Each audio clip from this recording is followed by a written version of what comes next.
Hari ini kita akan belajar mengenai kegiatan usaha.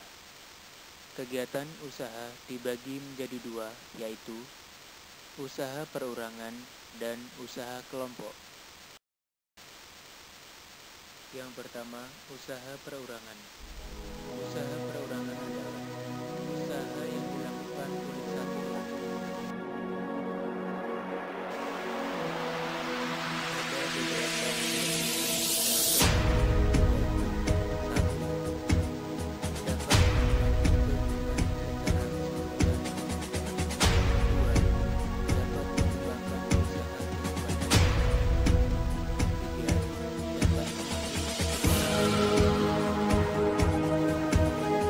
Selain kelebihan, ada pula kekurangan dari usaha perorangan.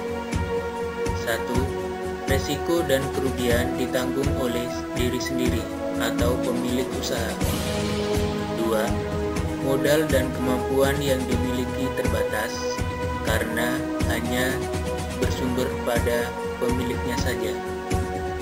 3. Kreativitas dan jenis barang yang dihasilkan terbatas. Terdapat beberapa contoh dari usaha perorangan, yaitu bidang pertanian dan perkebunan. Usaha pertanian yang dikelola perseorangan biasanya memiliki modal dan lahan yang terbatas. Untuk menghemat pengeluaran, petani mengelola dan menggarap lahannya sendiri. Usaha pertanian yang dikelola perseorangan dapat berpotensi menjadi besar dengan modal dan lahan yang besar, dan dapat mempekerjakan petani lainnya. Bidang perdagangan. Usaha perseorangan dalam bidang perdagangan yaitu terdapat pedagang makanan, pedagang sayur, pedagang alat tulis, pedagang kelontong, dan masih banyak lagi. Salah satu kelebihan usaha perdagangan adalah keuntungan yang diperoleh dapat dimanfaatkan sendiri. Bidang jasa. Terdapat contoh pekerjaan atau usaha dalam bidang jasa, diantaranya adalah usaha bengkel, fotokopi, dokter, guru, dosen, sopir, tukang cukur, dan masih banyak lagi. Usaha perseorangan dalam bidang jasa menghasilkan jasa yang tidak dapat dilihat, namun dapat dirasakan manfaatnya. Bidang perindustrian. Bidang perindustrian biasanya yaitu melakukan kegiatan produksi, yaitu mengolah barang mentah menjadi barang setengah jadi dan barang jadi. Kelebihan dari usaha perindustrian adalah menciptakan lapangan pekerjaan melalui pemberdayaan masyarakat sekitar. Yang kedua yaitu usaha kelompok. Usaha kelompok adalah usaha yang dikelola oleh lebih dari satu orang. Kelebihan dari usaha kelompok. Yang pertama, resiko dan kerugian ditanggung bersama. 2. Ide dan kemampuan mengelola usaha lebih banyak. 3. Modal lebih besar. Sedangkan kekurangan dari usaha kelompok, yang pertama, pengambilan keputusan lebih lambat karena lebih banyak orangnya. 2. Keuntungan dibagi sesuai jumlah anggota. 3. Banyak perbedaan pendapat. Contoh dari usaha kelompok yaitu firma. Firma adalah badan usaha yang didirikan dan dimiliki oleh sekelompok orang. Kewajiban dan tanggung jawab suatu firma ditanggung oleh semua anggota firma.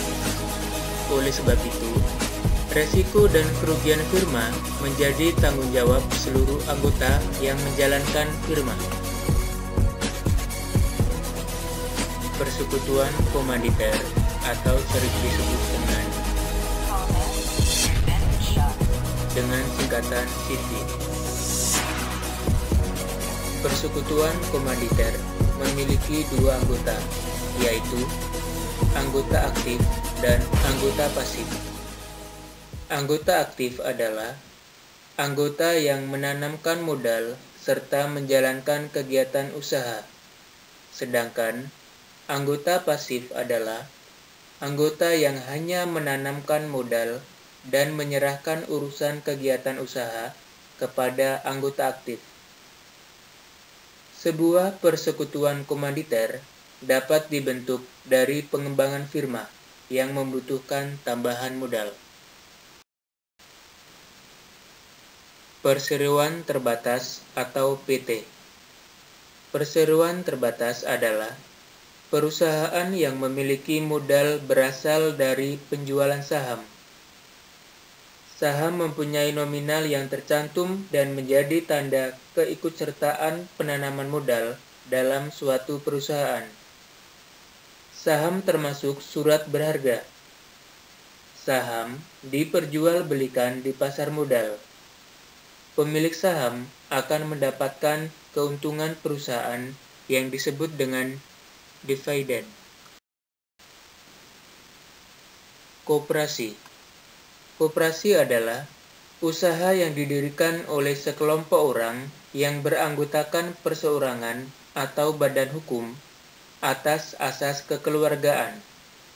Modal koperasi berasal dari simpanan pokok, simpanan wajib, dan juga pinjaman dari anggota maupun dari bank.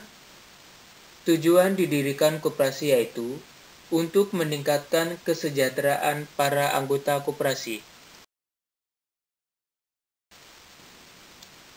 Badan Usaha Milik Negara atau BUMN. BUMN memperoleh seluruh atau sebagian modalnya dari negara.